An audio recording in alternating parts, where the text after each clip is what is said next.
ನಿನ್ನೆ ಶಿವಮೊಗ್ಗದಲ್ಲಿ 10ನೇ ತರಗತಿ ವಿದ್ಯಾರ್ಥಿ ಸಂಕೇತ್ ಸಾವು ಪ್ರಕರಣ. ಸಿಎಂ ಪರಿಹಾರ ನಿಧಿಯಿಂದ 10 ಲಕ್ಷ, ಶಿಕ್ಷಣ ಇಲಾಖೆಯಿಂದ 5 ಲಕ್ಷ ಪರಿಹಾರ ಘೋಷಿಸಿದ DC Prabhulinga Kavalikatti. Cricket match ವಾಗ್ವಾದದಿಂದ ಕೊಲೆ, 7 ಜನರನ್ನ ವಶಕ್ಕೆ ಪಡೆದಿದ್ದೇವೆ ಎಂದ ಎಸ್ಪಿ ನಿಖಿಲ್ ಮಾಹಿತಿ.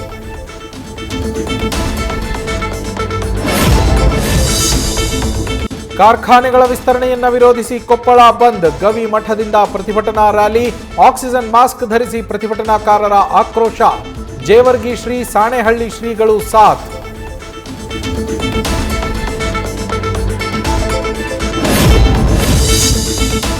ಬಲ್ಡೋಟ ಕಾರ್ಖಾನೆ ವಿಸ್ತರಣೆಗೆ ಮಾತ್ರ ವಿರೋಧ, ಉಳಿದ ಫ್ಯಾಕ್ಟರಿ ಬಂದ್ ಮಾಡೋದಿಲ್ಲ, ಹೊಗೆ ಹೊರಸೂಸುವ ಬಗ್ಗೆ ಕ್ರಮವಾಗುತ್ತೆ.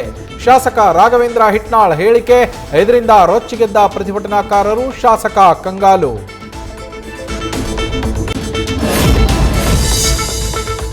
ಹಾಸ್ಟೆಲ್ ವಿದ್ಯಾರ್ಥಿಗಳ ರಗಳೆಗೆ ಬೇಸತ್ತ ನಿವಾಸಿಗಳು, ಟೆರೆಸ್ ಮೇಲೆ ಮೋಜು ಮಸ್ತಿ, ಎಣ್ಣೆ ಪಾರ್ಟಿ.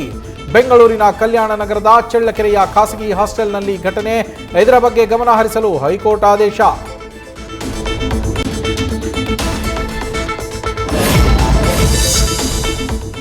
ಸಾಮರ್ಥ್ಯ ಇರೋ 5 ಜನರಿಗೆ ಅವಕಾಶ ಕೊಡಿ ಅಂತ ಕೇಳಿದ್ದೇವೆಂದ ರವಿ ಗಣಿಗ.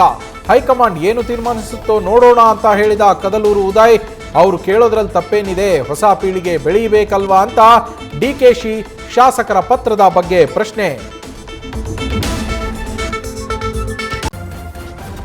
ನ್ಯೂಸ್ ಫಸ್ಟ್, ನಿರ್ಭೀತಿಯಿಂದ ನಿಮ್ಮ ಪರವಾಗಿ.